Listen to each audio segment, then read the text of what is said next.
So students, हमने बात की थी कॉम्प्लेक्स सेंटेंसेस में एक मेन क्लॉज होता है और एक सबऑर्डिनेट क्लॉज होता है जिसको हम डिपेंडेंट क्लॉज भी बोलते हैं। अब ये सबऑर्डिनेट क्लॉज ये 3 टाइप्स के होते हैं: एडजेक्टिव क्लॉज, नाउन क्लॉज और एडवर्ब क्लॉज। अगर वो सबऑर्डिनेट क्लॉज उस सेंटेंस में एक एडजेक्टिव का काम करेगा तो एडजेक्टिव क्लॉज कहलाएगा, नाउन का काम करेगा तो नाउन क्लॉज, एडवर्ब का काम करेगा तो एडवर्ब क्लॉज। सबसे पहले हम एडवर्ब क्लॉज के बारे में सीखते हैं। एडवर्ब क्लॉज, एडवर्ब क्या होती हैं? एडवर्ब ऐसा वर्ड होता है जो वर्ब के बारे में बताता है, एडजेक्टिव के बारे में बताता है, लेकिन ज़्यादातर वो वर्ब के बारे में बताता है। वर्ब कोई भी क्रिया है, कब हुई, कहाँ हुई, कैसे हुई, किस तरीके से हुई, क्या उसमें कोई कंडीशन थी, वो उस क्रिया के बारे में सारी बातें बताता है। जैसे कि एक एग्जांपल से समझिए, द एक्सीडेंट ओकर्ड हियर। यहाँ पर ओकर्ड वर्ब है और हियर यहाँ एडवर्ब है। कहाँ हुई? हियर, यहाँ पर, तो ये एडवर्ब हुआ। अब इस एडवर्ब को हम ऐसे भी लिख सकते हैं, the accident occurred at this place. Same ही बात है, लेकिन यहाँ पर ये एडवर्ब एक वर्ड था, यहाँ पर ये 3 वर्ड हो गए। जब ये 3 वर्ड हो गए जिसमें कि कोई ना सब्जेक्ट है ना इसमें कोई वर्ब है, तो इसको बोलते हैं हम फ्रेज। तो क्योंकि ये एडवर्ब की जगह यूज हुआ तो ये एडवर्ब फ्रेज हो गया। अब इस फ्रेज को हम रिप्लेस करते हैं क्लोज से, जैसे कि the accident had occurs before we reach there. अब यहाँ पर एट दिस प्लेस की जगह हमने ये यहाँ पर एक क्लोज रख दिया। क्लोज क्यों है ये?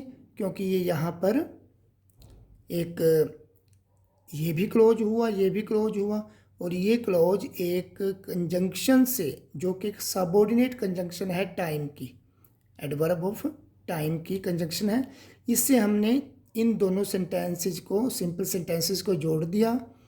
तो जोड़ने, क्योंकि ये सबऑर्डिनेट कंजंक्शन है तो ये सबऑर्डिनेट क्लॉज हुआ, और क्योंकि ये एडवर्ब का काम कर रहा है पूरा तो ये एडवर्ब क्लॉज हुआ।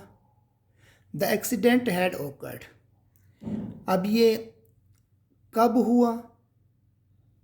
When had the accident occurred, कब हुआ? तो ये चीज़ बता रही है जब हम वहाँ पहुँचे, वो समय बता रहे हैं, हमारे पहुँचने से पहले ही हो गया, पहले ही हुआ था। तो ये जो चीज़ है ये एडवर्ब का काम कर रही है, क्योंकि एडवर्ब के बारे में आपने 3 बातें पता करनी है, कब हुआ, कहाँ हुआ, कैसे हुआ। तो द एक्सीडेंट ओकर्स कब हुआ? हमारे वहाँ पहुँचने से पहले।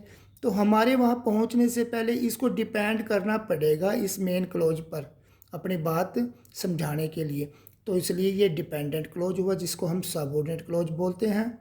और ये काम कर रहा है एक एडवर्ब का, एडवर्ब ऑफ टाइम, टाइम दिया गया है यहाँ पर, तो इसलिए ये एडवर्ब क्लॉज ऑफ टाइम हुआ। तो ये इसी का ही डिटेल है जो मैंने आपको बताया है। दूसरा हम समझते हैं एडजेक्टिव क्लॉज। अब देखिए एडजेक्टिव क्लॉज, यहाँ पर मैं एक एडजेक्टिव लिख रहा हूँ, she has a golden ring. तो गोल्डन यहाँ पर एक एडजेक्टिव हुआ, गोल्डन क्या हुआ? एक एडजेक्टिव हुआ गोल्डन। इसको मैंने फ्रेज में चेंज कर दिया, she has a ring of gold. अब यहाँ मेड लिखना ज़रूरी नहीं है, तो आप इसको ऐसे लिख सकते हैं, she has a ring of gold. She has a golden ring भी वही बात है, she has a ring of gold. अब ये रिंग ऑफ गोल्ड जो है ये पूरे को पूरा क्या हो गया? फ्रेज हो गया एक, क्योंकि इसमें ना अपना सब्जेक्ट है ना वर्ब। फ्रेज में अपना ना सब्जेक्ट होता है ना वर्ब होती है, केवल एक ग्रुप ऑफ वर्ड्स होता है वो। अब इसको मैं एक क्लॉज से रिप्लेस कर देता हूँ, she has a ring which is made of gold. अब इसमें देखो यहाँ पर ये एक ये क्लोज हो गया क्योंकि इसका अपनी सब्जेक्ट है, अपना वर्ब है। एक क्लोज ये हो गया। विच किसके लिए यूज किया हमने? रिंग के लिए।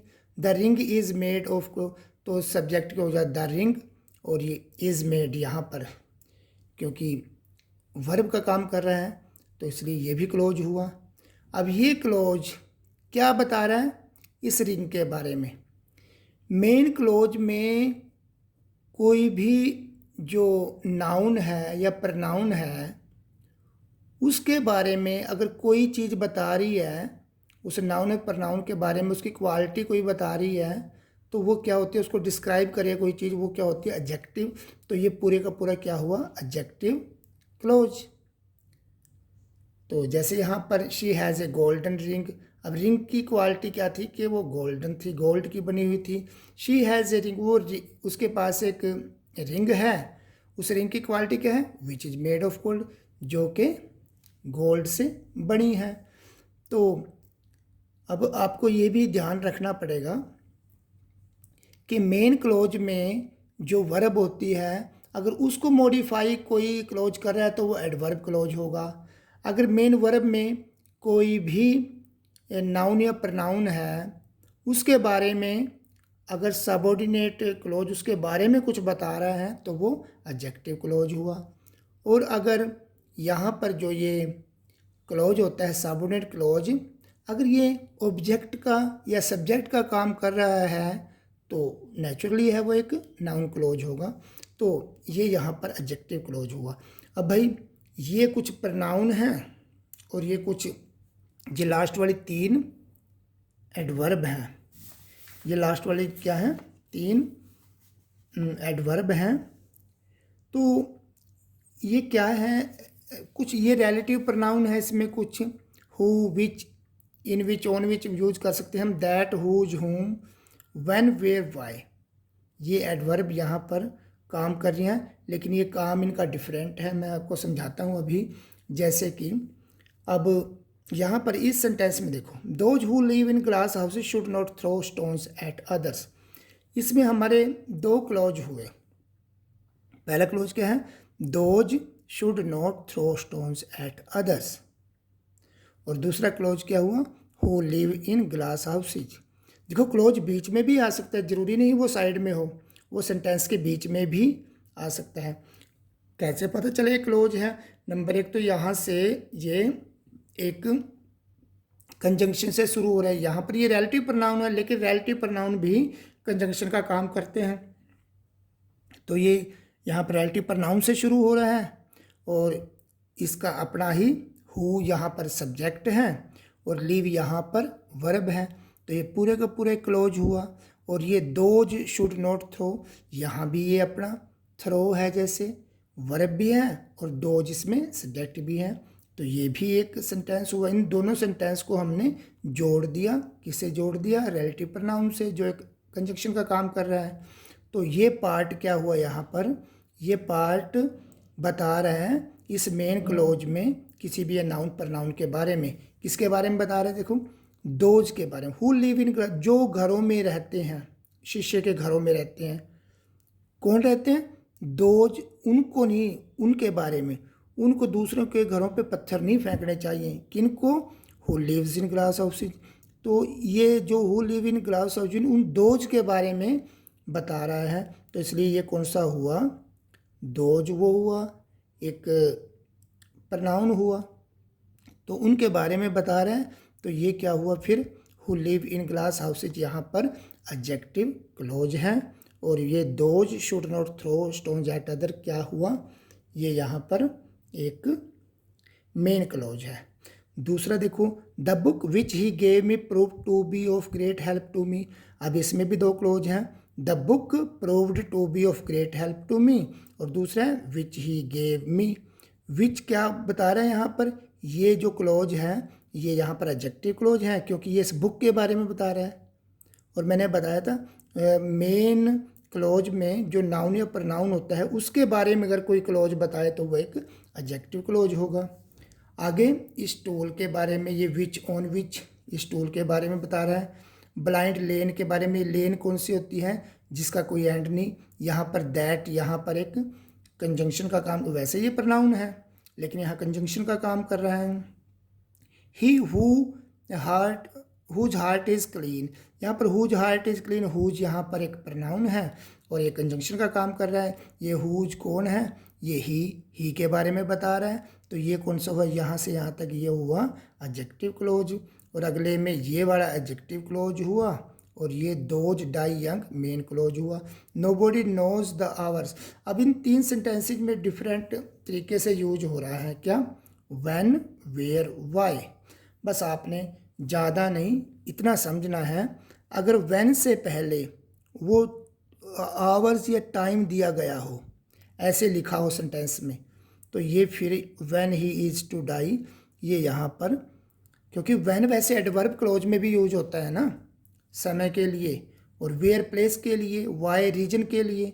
लेकिन यहाँ पर कैसे यूज हो रहा है? अगर यहाँ पर द आवर्स को छुपा लूँ मैं, nobody knows when he is to die, knows नहीं जानता, फिर ये वर्ब की बात आ जाती है। इस वर्ब को डिस्क्राइब कर रहा है ये when he is to die, ये समय बता रहा है, तो ये हो गया एडवर्ब क्लोज। जब मैं कहता हूँ नोबडी नोज द आवर्स, उस समय को नहीं जानता, उस टाइम को नहीं जानता। कौन सा time? In which he has to, when का मतलब क्या हुआ? In which he has to die.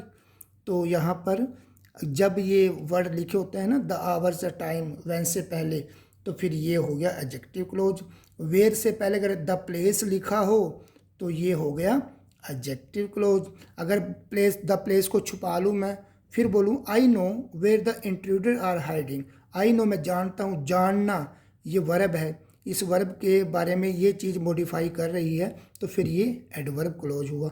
अगर मैंने लिख दिया आई नो द प्लेस, तो फिर ये बात आ जाती है उस प्लेस के बारे में, उस नाउन के बारे में। जो नाउन के बारे में बताएंगे तो फिर ये एडजेक्टिव क्लोज हुआ। और अगर ये वर्ब के बारे में बता रहे हैं कुछ, तो फिर ये एडवर्ब क्लोज हुआ। और अगर ये प्लेस, नाउन के बारे में बता रहे हैं, तो ये एडजेक्टिव क्लोज हुआ। इस ऐसे ही इसमें है, अगर द रीजन ना लिखा हो, we can not explain, explain क्या? Why the good suffer along with the evils. तो एक्सप्लेन वर्ब को अगर मॉडिफाई कर रहा है ये क्लोज, तो फिर ये एडवर्ब क्लोज हुआ। अगर यहाँ पर द रीजन लिख दिया, और फिर हम देखते हैं we can not explain the reason. The reason एक वर्ब है, तो सॉरी एक नाउन है, तो इस नाउन के बारे में बता रहा है वाई द गुड सफर, तो वाई के बाद वाला फिर ये क्लोज एडजेक्टिव क्लोज हुआ। और अगर द रीजन ना लिखें तो फिर ये एक्सप्लेन के बारे में मॉडिफाई कर रही है ये चीज़, तो फिर ये एडवर्ब हुआ। बस इन चीज़ों को थोड़ा ध्यान रखना है, और उसके बाद नाउन क्लॉज के बारे में एक छोटी सी वीडियो मैं फिर बनाऊंगा। Thank you.